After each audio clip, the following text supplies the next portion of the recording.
రాష్ట్రానికి పట్టిన మరో శని, మరో దరిద్రం, మా రోజా. ఎందుకన్నానంటే ఈ మాట అసలు తర్వాత చెప్తా. ఎందుకన్నాను, రోజాపై బగ్గుమన్న వైసీపీ నేతలు నగర నియోజకవర్గంలోనే, సొంత నియోజకవర్గంలోనే దాదాపు 5 మండలాల నాయకులు నిన్న ప్రెస్ మీట్ పెట్టి చక్కగా రోజా అవినీతి బాగోతం మొత్తం బయట పెట్టేసి, వాళ్ళ అన్నదమ్ములు అవినీతి, రోజా అవినీతి బయటెట్టేసి, రోజాకి కానీ టికెట్ ఇస్తే ఖచ్చితంగా మేమే ఓడిస్తాం అని చెప్పి నన్ను ప్రెస్ మీట్ పెట్టారు.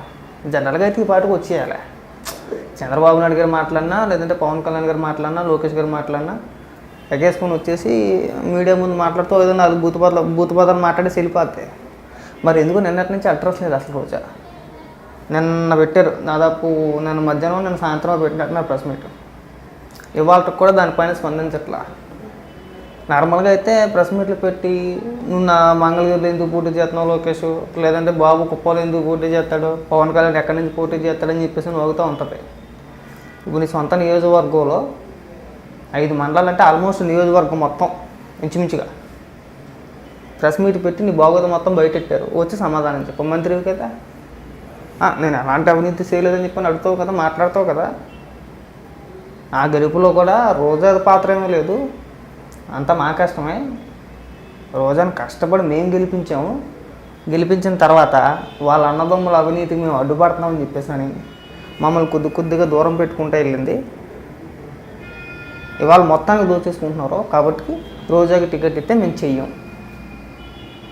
ప్రెస్ మీట్ పెట్టి వాళ్ళు మాట్లాడిన మాటలకి నువ్వు ఏ విధంగా ఆన్సర్ చెప్తావో చెప్పు, సమాధానం చెప్పు ప్రజలకి. అంటే నేను మాట్లాడుతూ శుద్ధపోసని, నేను అవినీతి చేయాల్సిన అవసరం నాకు లేదు, నేను ఎలాంటి అక్రమాలు చేయలేదు, నా కొడుకు కారు కానీ, లేదంటే మా ఆయనకి కారు కానీ, లేదంటే నేను కట్టుకున్న బంగ్లాలు కానీ అని నా కష్టార్జితంతో కట్టుకున్నానని చెప్పేసి మాట్లాడేవి కదా నిన్నమన్నటి దాకా. నీ సొంత నాయకులే, నీ కూడా తిరిగిన నాయకులే చెప్తుంది నీ గురించి. వచ్చి సమాధానం తర్వాత మాట్లాడుకుందాం మనం. చంద్రబాబు నాయుడు గారి గురించి, పవన్ కళ్యాణ్ గారి గురించి, లోకేష్ గారి గురించి అని వాళ్ళే బూతు మాటలే కదా మనకి ఎప్పుడు మాట్లాడేది. వాటి గురించి తర్వాత మాట్లాడదాం, కానీ వచ్చి సమాధానం చెప్పు. మళ్ళీ పెద్ద మొత్తంలోకి వచ్చేసి లేదు నేను అసలు అవినీతి అంటే నాకు తెలియదు, మరి ఇదేంటో. నిజంగా చాలా సంతోషంగా ఉంది నాకైతే కనుక. రాష్ట్రానికి పట్టిన దరిద్రంలో నువ్వు దానివి. స్త్రీ జాతికి అదేదో పదం ఉంటుంది, మచ్చ మాట. నువ్వు నిజంగా నీకు టికెట్ ఇవ్వకపోతే చాలా సంతోషం. కొద్దిగా రాజకీయాల్లో విలువలు పెరుగుతాయి నన్ను అడిగితే. ఇప్పుడు నీలాంటి వ్యక్తులు రాజకీయాల్లో ఉంటే పూర్తిగా విలువలు పోయినట్టే. నేను పక్కన పడితేనే మంచిది నాకు తెలిసి. అయితే నీకు బొద్దులు కొద్ది గొప్ప చదువుకున్న వాళ్ళు వైసీపీ తరఫున ఎవరిని పెట్టినా కానీ, ఇంకా చాలామంది ఉన్నారు కదా మహిళా నాయకులు, వాళ్ళు ఎవరిని పెట్టినా కానీ కొద్దిగా సంస్కారవంతంగా మాట్లాడతారు. రాష్ట్రం పరువు పోదు మెయిన్. లేదంటే ఎక్కడ చూసినా మన చర్చే. రోజా అంటారా, మంత్రి అంట, నోటికి అసలు అదుపు లేకుండా మాట్లాడుతుంది, ఏది పడితే అది మాట్లాడుతుంది. ఆడదైపోయింది. కానీ సీనియర్ నాయకుల్ని, మగవాళ్ళైనా ఆడవాళ్ళైనా కానీ నోటికి వచ్చింది మాట్లాడేయడమే, బొడ్డుకోసి పేరెట్టింది అలాగా. అదే దానికి కూడా ఒక లిమిట్ ఉంటుంది కదా రోజా. సరేలే, ఈ సొల్లంతా వద్దు, కానీ నీకు టికెట్ ఇవ్వకపోతే టపాసులు కలుపుతాను నేనైతే. నీకు టికెట్ లేదని ఆల్మోస్ట్ కన్ఫర్మ్ అయిపోయింది. ఆల్రెడీ జగన్మోహన్ రెడ్డి గారితో కూడా మాట్లాడారంట వాళ్ళు. సరే అన్న, మీ ఇష్టం, మీరు ఎలా చెప్తే అలాగే చేద్దామని చెప్పేసి అన్నాడంట. వాళ్ళతో హామీ ఇచ్చాడంట వాళ్ళకి. నిజంగా నీకు టికెట్ ఇవ్వకపోతే 1000 వాళ్ళకి తెచ్చి వెలిగించి డ్యాన్స్ చేస్తాను అక్కడ నేను. రోజాకి టికెట్ లేదు, హ్యాపీ. అది అధికారంగా కన్ఫర్మ్ అయిందనుకో, మా ఆనందానికి హద్దులు ఉండమాట. ఇంకా 1000 వాళ్ళ రోడ్డు మీద పెట్టేసి ఎగిరి గంతులేసాను నేనైతేనే. సగం దరిద్రం వదిలిపోయిందని చెప్పేసి నేను ఎందుకు అనుకుంటున్నావేమో నువ్వు. చంద్రబాబు నాయుడు గారిని అరెస్ట్ చేసినప్పుడు నువ్వు టపాసులు పేల్చి కేకులు కట్ చేసి తినిపించుకున్న గుర్తుందా?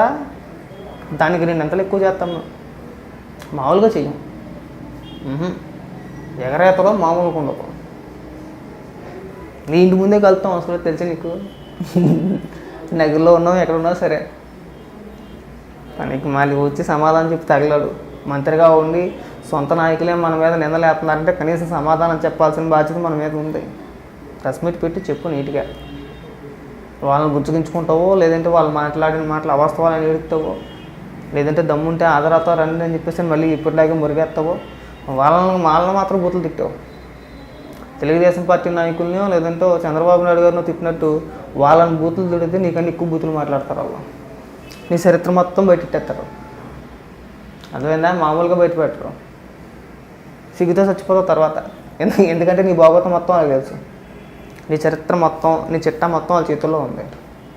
అందుకే వాళ్ళు అంత ధైర్యంగా వచ్చి ప్రెస్ మీట్ పెట్టి మాట్లాడారు. తెలుసా నీకు? మళ్ళీ మురిగేసావు కానీ అది మర్చిపోయి ఆ బూతులు తిట్టేసామంటే మొత్తం చిట్టా మొత్తం పెట్టేటేస్తారు. వాళ్ళు ఇంకా కొద్దిగా మొహమాటానికి కొంచెమే మాట్లాడారు, పులుగా కూడా మాట్లాడితే మనం ఇందులోనే దూకి తప్పని చచ్చిపోవాలా. ఏ రోజా వెయిటింగ్ మాట నిన్నటి నుంచి చూస్తున్నా, ఎక్కడన్నా మాట్లాడుద్దేమో దాని గురించి అని చెప్పేసాను. మాట్లాడడం కనబడట్లా. ఒకసారి వచ్చిపోమ్మా మిరుపుతేగా వినాలని ఉంది.